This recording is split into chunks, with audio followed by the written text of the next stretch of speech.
Now on to scripting the player controls. So what is our player going to do? Well, our player goes left and right, and our player is going to also be able to shoot some kind of bullet that hits aliens, but also that it hits the base, and both of these will get destroyed. Very, very simple, basic movement. So let's get started with that. We're going to go over to scripts here, and I'm going to right click and I'm going to create a new C# script.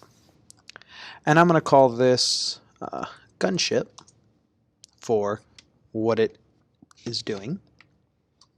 Double click, open it up the script. Now normally I could script the interaction of the gunship here as I have in the past games using the input.getKey down or getKey and vector2.right and left movement. But for the sake of learning and doing something new, I'm going to show you another way of movement. So the first thing is we need a variable at the top, and we'll make it speed, and it's equal to A to F. And what we're going to do is just first look at how we use this speed variable and something for the using some axes. So basically, transform.translate can be called, and what we're going to do is we're going to use a new vector2,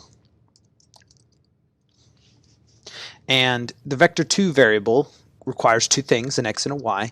Well, our x is going to be the input.getAxis command, and we're going to get the horizontal axis. Then we're going to take that and we're going to times it by speed, and we're times it by time.delta time. And then I'll put a comma there, and I'm going to put a 0 for movement in the y. So movement in the y is 0, but we're only going to move in the x axis based on the horizontal axis. Now, what is this horizontal axis? Well, this horizontal axis is a number that goes between -1, 0, and +1. And of course, it should easily represent, if you can remember from past games, our direction. So if it's a +1, it's going to move to the right in the x value. If it's a 0, it's not going to move at all. And if it's a -1, it's going to move to the left in our x-axis. Now, this horizontal axis is already set up in Unity, so if you pop over to Unity and we go Edit, Project Settings, Input, you'll see here's axes, and there's also a horizontal and vertical already created. And as you can see, the horizontal axis, positive, negative buttons are right and left. Alternative, positive, negative buttons is D and A, so on the opposite side of the keyboard. There's also a second horizontal axis that is this right here. And what this entails is it entails our joystick axis. So it gets all motions from joysticks, joystick axis, and it's the x-axis. So there are two horizontal inputs here created in Unity for us, and basically they create a number between -1, 0, and 1. And what's cool with this is the horizontal axis also counts up. So it's kind of like you have a running start. Or it kind of makes a more fluid motion. Make sure you have a semicolon there. And it gives a more fluid motion, again, for the gunship. And with this gunship, we need to attach the gunship script. And we can hit play and we can see how it looks. Now, as you can see here, I hope you can kind of tell, but it is a little bit more fluid. It kind of has a little bit of a pick up and go and a kind of a slow down part at the end when I release the keys. So it's kind of a fluidy movement. Now, with this fluidy movement, though, and since we got rid of those if input.getKey commands, we can't really limit our movement. So I can continue to go right and left out of the scene. And that is actually not what we want the player to do. So we still need to incorporate some if statements, but instead we need to kind of control the input.getAxis. So first things at the top here is I'm going to actually make a local variable called direction of type float, and it's actually going to equal this input.getAxis. So I'm going to do a command X to cut the code and command V to paste that code.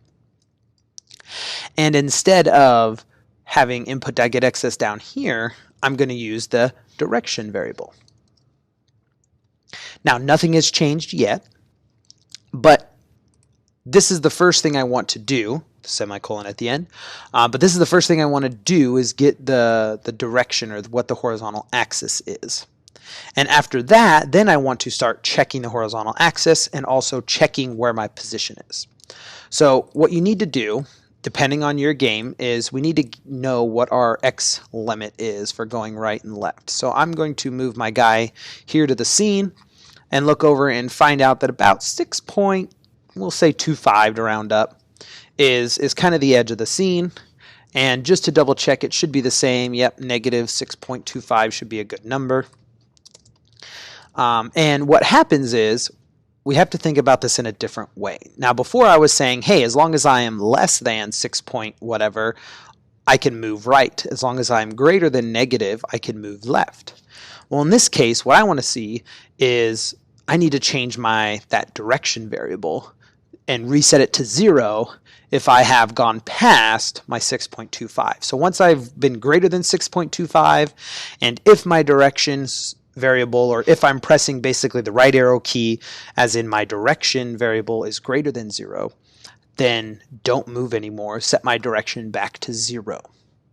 Okay, and the same thing for this. If I've gone beyond the negative 6.25, or basically less than, and I am pressing the left arrow, or in this case my direction variable is -1 or less than 0, don't move anymore to the left, set my direction to 0.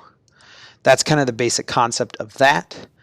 To come across that and think about that, you just kind of have to have some logic thinking in your programming. And a lot of testing. So I'm going to add some if statements. So first I'm going to say, is direction greater than 0? And if direction is greater than 0, I also want to see if my transform.position.x is greater than or equal to 6.25. So if I'm pressing the right arrow key and I've gone beyond my limit of the scene, then instead of the direction variable equaling whatever the getAxis is, I put it back to 0, so I don't move anymore. And I need to do the same for if direction is less than 0. If it is less than 0 and the transform.position.x has gone beyond the negative, or less than equal to a negative 6.25, then again my direction variable needs to equal 0. Now, notice I'm still doing the transform.translate because, think about it, if direction is 0, this is going to be 0 times 8, my speed, which is 0, times time, which is whatever that is, so that's equals 0. So basically, transform translate 0, 0, meaning don't move at all. You're moving at the speed of 0. So really, we don't need to have this in an if statement like we had before with the get key.